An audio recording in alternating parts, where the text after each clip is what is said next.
So everybody can be a star. Everybody can have their time. You don't have to fight for the mic.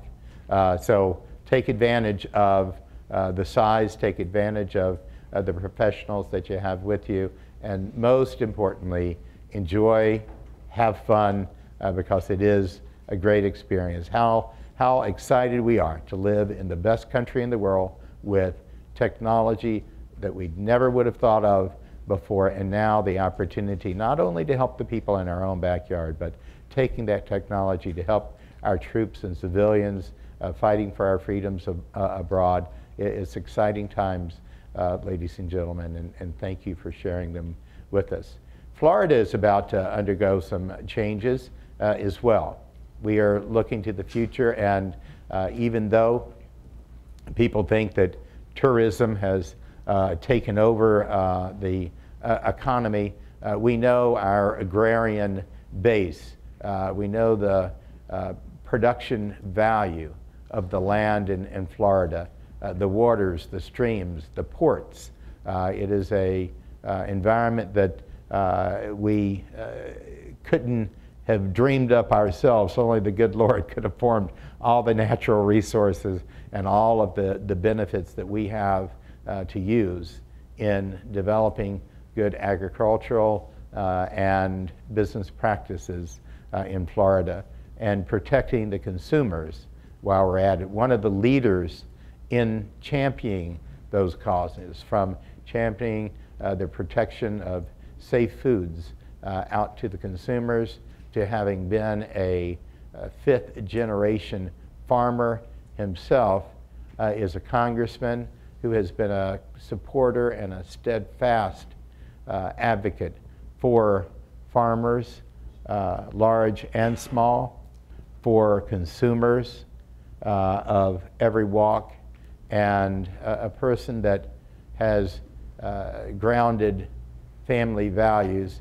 Not that he has much of a choice with 4 young children, but you know, he's a multitasker, serving the House of Representatives in Florida for several years, and then spending the last 10 years in the United States Congress, rising to one of the top 3 leaders in the Congress last year, before he looked around and said, they need me back home. This morning we're very, very blessed. Last year we had him with us in spirit and on video. This year we got the real deal. So you know, patience and persistence does pay off. And with that, let me ask you to help in welcoming a congressman, soon to be the Commissioner of Agriculture for the state of Florida, our friend and our Congressman Adam Putnam.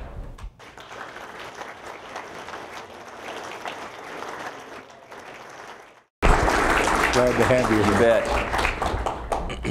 Thank you, Richard. Thank you for your leadership and your foresight in pulling this group together to solve some of these complicated challenges that all of us face in agriculture and natural resources. And for those of you who have not had the opportunity to work with Richard in the past, he's the most energetic. He makes the Energizer Bunny look lazy, and he is passionate. And I don't know anybody who has a broader grasp of such a wide-ranging basket of issues, from farm waste to defending First Amendment rights of persons in the gallery of the Congress during a State of the Union speech, which landed him in the D.C. Municipal Court a couple of years ago. So if you ever need a good lawyer for any reason, from a pig farm to First Amendment rights, Richard Salem is your guy. Good morning, everyone, and thank you for being here. I will just spend a few minutes talking through these issues, and then if it's appropriate, we'll have some Q&A.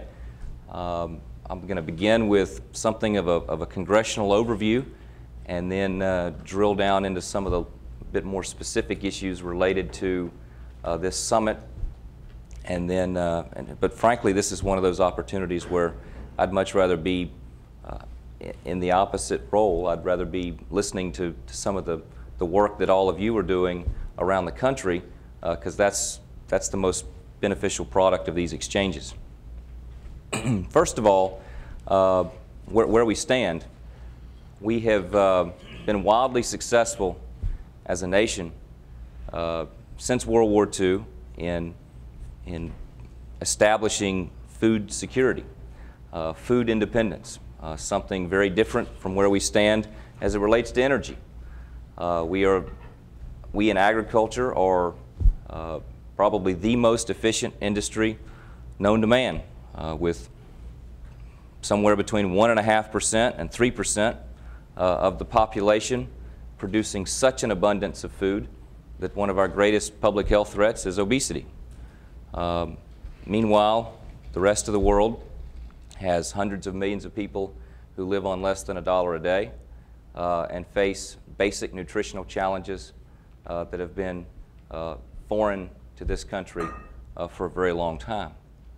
The impact of that success and efficiency in production agriculture has been that we have found ways to maximize weight gain in poultry or swine or beef, but particularly when you look at these confined animal operations in dairies, there are environmental impacts. There are consequences of that efficiency.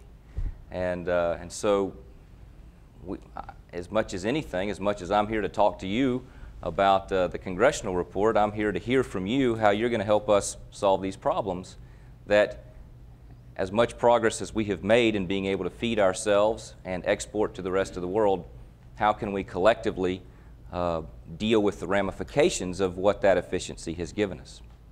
And how do we do that in a way that preserves the economic model so that we can continue to remain on top as an efficient food producer, deal with the environmental consequences in the best possible way, but do that in a way that allows small dairymen, small swine operations, beef cattle operations, and other ag operations to remain in business. Because we certainly don't want the consequence of our dealing with water issues and nutrient load issues to be that we drive agriculture offshore in ways that we've driven other industries offshore. So that's the dilemma. You have 2.5% of the population that has done a tremendous job feeding ourselves. In doing so, though, in really maximizing that efficiency, there are consequences. And so we live in a world then where children growing up really don't understand the concept of seasons. Nobody really talks about, man, it's almost time for Georgia peaches, or it's almost time for Plant City strawberries, or gosh, I can't wait until blueberries come in. That's really less and less a relevant experience in a consumer's life today. And there's a growing trend and a growing preference among the population that I think has legs that will impact that will impact consumers' preferences and will impact producers' decisions as people have focused in on where their food comes from and how the decisions that they wish to make for their market basket. That trend is being given momentum by food safety scares in the last several years, whether it's spinach from California, jalapeno peppers from Mexico, baby formula from China, or peanut butter being processed in Georgia. That feeds a renewed concern about where food comes from, and it has certainly undermined consumer confidence in our food supply. That's troubling for the consumer, and it's troubling for the producer. Just ask a tomato farmer from Florida who was mischaracterized as the culprit for foodborne illness. So it's in all of our best interest to have a modern food safety system. This changing trend, I think, is driven by the Great Recession that we're in. I mean,